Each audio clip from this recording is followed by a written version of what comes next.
Man, I feel for our guys. We battled so hard, and it's a tough one. You know, that's a tough one to swallow because you feel you're going to get it today.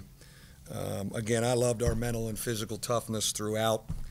Some of our younger guys are being thrown into some real tough game situations and making some really impressive plays that can only help us long term. But as I told our guys, you have to have a pretty short memory. You know, I said, you know, we talked about a short memory last Saturday after a great win. You got to have a short memory after a very tough loss today. Aside from that particular mindset, and I know you got a short turnaround, Yep. pretty much to a Tuesday game. What works well with this group to get them refocused? You know, I think we have great leadership with this group. You know, they're angry. And I said, let's be angry till 7 o'clock Tuesday. I think they're really angry, and I think that is a good frame of mind to be in. The other thing we need to do is get Matt Farrell back in practice on Sunday and Monday, and if goes well, start him. It's time for him to come back. We have done a heck of a job without him, but we need him, and so that would be the goal for Tuesday as well if practice goes well tomorrow and Monday with him. He's about 80%, 75%. Just didn't want to mess with it tonight. Like, this is a long, long road, and I'm looking at it, if we can get, you know, him Tuesday and Saturday, then we have a bye week, you know, and after Clemson, so the goal would be to have him close to 100% by Virginia Tech, and then there's a lot of basketball to play. And we're still in a pretty good position, you know, at 3-2 right now. You mentioned emotionally, they're angry, and they should rebound emotionally, but it seemed like there were some tired guys playing some new minutes. Yeah, we were fatigued as heck. I think they were too. I mean, our 8 guys, we're rotating them through. We played smaller, and that helped us offensively. But we were thoroughly exhausted. I think they were too. You know, it was one of those where, I mean, with those 8, they're going to have to fight through it. Hopefully we have a 9th joining the party on Tuesday. Mike, how much of a lift will that be? Big.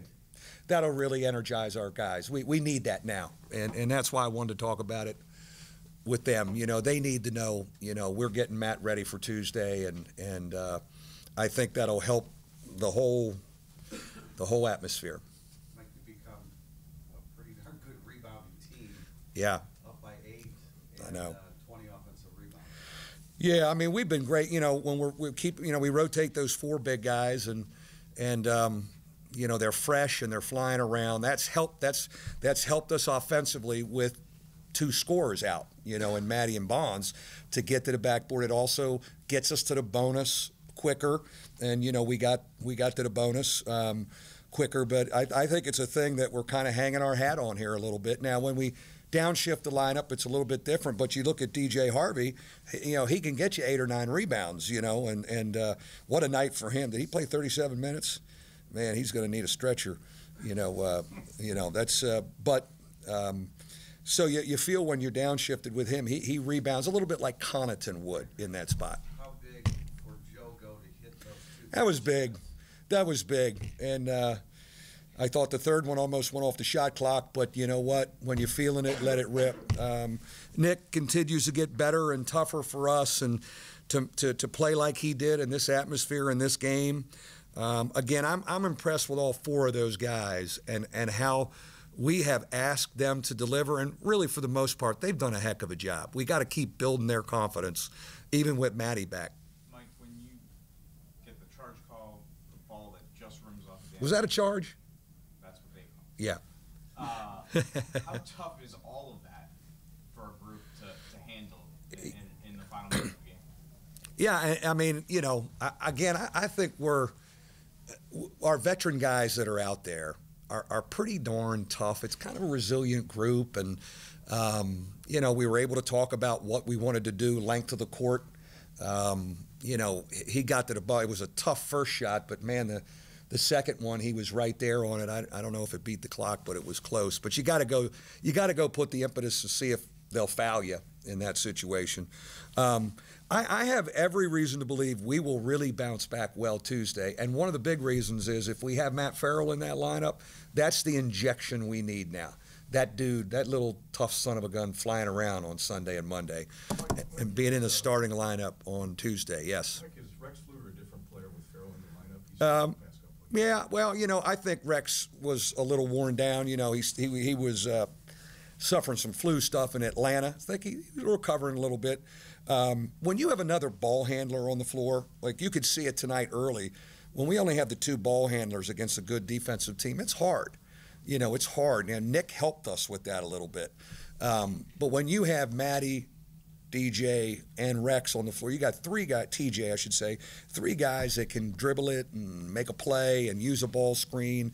That's going to help. So, you know, I'm hoping that gives us an injection of juice, but still be pissed. Because I'm going to be pissed till 7 o'clock Tuesday. You've got some angry guys in that. Oh, hell yeah. Like that? Yeah. Oh, yeah. It's good stuff. All good stuff. Coach, you talked last week about winning the second half. You won the second half tonight. The first half gave you a little bit of a struggle.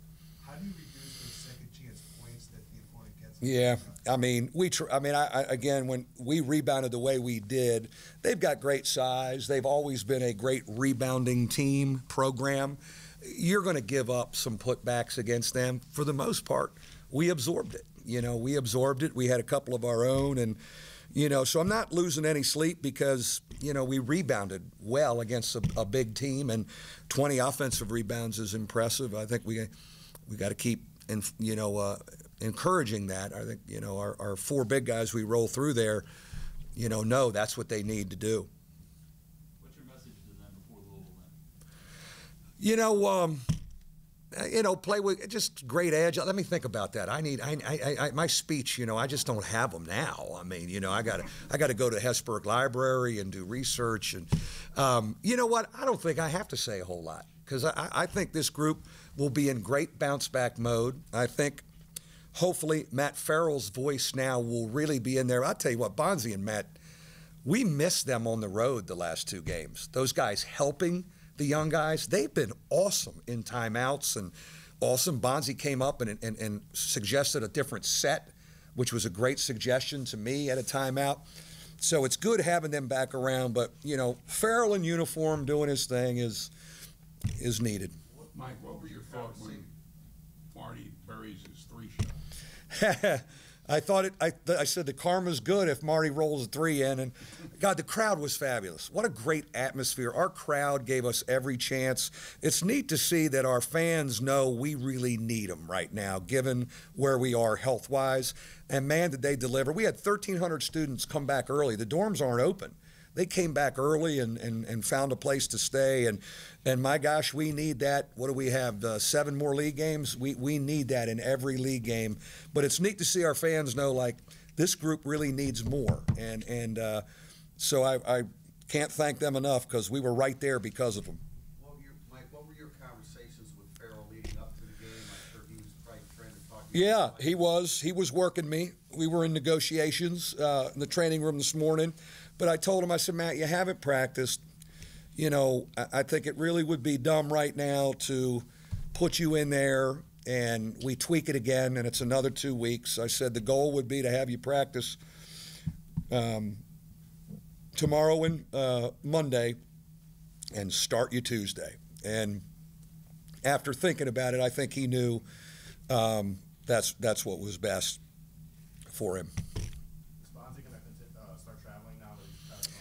I would think so. Yeah, they wanted him. They wanted him for 10 days, no travel. But I would think he would travel with us to Clemson now.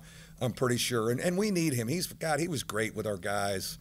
Those two guys are great leaders, man. It's just an interesting dynamic now with the two of them over there and the other guys. It's just an interesting dynamic, but it's been a positive one because, you know, Bonzi's not moping over there. He's like really trying to help his team. That takes a hell of a guy. How disappointing, a Player of the Year candidate sitting over there for another 7 weeks, but yet he's so engaged helping his guys. Man, I'll take my hat off to that young man. What have you seen from a leadership standpoint with some of the other guys? Yeah. Well, I think Torres has been fabulous, with those guys out. I think Rex and TJ pretty much took over the team, and they're the voices on the court for the most part. But Austin Torres has become he's a good voice, but even more so of a voice. What he was saying in Atlanta the other night, because we didn't have Bonzi and Matt there, helping guys, he's been great. And we're going to need all that because this is a tough league. But, right now, 3-2 ain't bad. God, we should have been 4-1, but short memories. We got to flush it and get back to work. Watching Matt Farrell go up and down with the ball tomorrow, that'll bring me back to life a little bit, I bet. Thank you.